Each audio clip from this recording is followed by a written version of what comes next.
5 বছর এক্সটেনশন মানে আবেদনের বয়সের ঊর্ধ্বসীমা ক্যাবিনেট মঞ্জুর করলো। পশ্চিমবঙ্গে কি সত্যিই শুরু হতে যাচ্ছে চাকরির নতুন যুগ?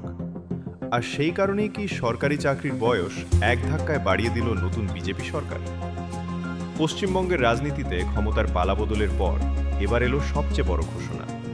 মুখ্যমন্ত্রী শুভেন্দু অধিকারীর নেতৃত্বে নতুন বিজেপি সরকারের প্রথম মন্ত্রিসভার বৈঠক থেকেই উঠে এসেছে একের পর এক বড় সিদ্ধান্ত। আর তার মধ্যে সবচেয়ে বেশি আলোচনায় এখন সরকারি চাকরিতে প্রবেশের বয়সসীমা 5 বছর বাড়ানোর ঘোষণা। সোমবার নবান্নে অনুষ্ঠিত মন্ত্রিসভার বৈঠকে মুখ্যমন্ত্রী স্পষ্ট জানান, দীর্ঘদিন ধরে রাজ্যে নিয়োগ প্রক্রিয়া কার্যত থমকে ছিল। সেই কারণে বহু শিক্ষিত যুবক যুবতী বয়স পেরিয়ে চাকরির সুযোগ হারিয়েছেন। আর সেই বাস্তবতা মাথায় রেখেই বয়সসীমা 5 বছর বাড়ানোর সিদ্ধান্ত নেওয়া হয়েছে। শুভেন্দু অধিকারীর বক্তব্য অনুযায়ী কেন্দ্রীয় স্বরাষ্ট্রমন্ত্রী অমিত শাহ আগেই ইঙ্গিত দিয়েছিলেন যে পশ্চিমবঙ্গে দীর্ঘ সময় ধরে নিয়োগে অচলাবস্থা তৈরি হয়েছিল। নতুন সরকার সেই পরিস্থিতি বদলাতে চায়।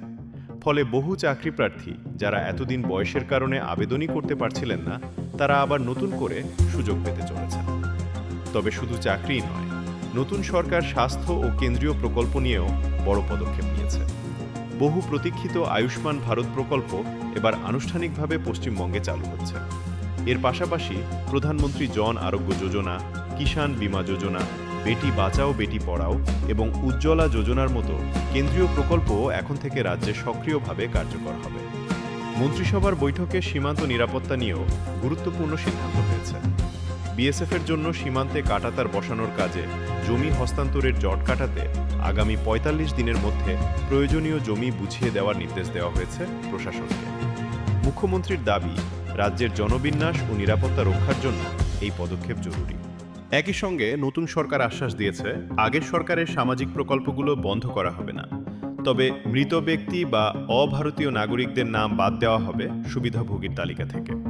আরও বড় বিষয় হল, পশ্চিমবঙ্গ এবার আনুষ্ঠানিকভাবে ভারতীয় ন্যায় সংহিতা বা বিএনএস-এর সঙ্গে যুক্ত হল। অর্থাৎ পুরনো আইপিসি ও সিআরপিসির জায়গায় নতুন আইনি কাঠামো কার্যকর হতে শুরু করল রাজ্যে।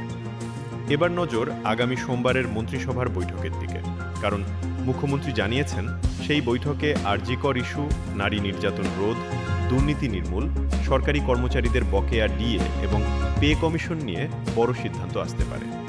আর সেই প্রশ্নটাই এখন ঘুরছে গোটা পশ্চিমবঙ্গ জুড়ে। নতুন সরকার কি সত্যি রাজ্যের প্রশাসনিক চেহারা বদলে দিতে চলেছে?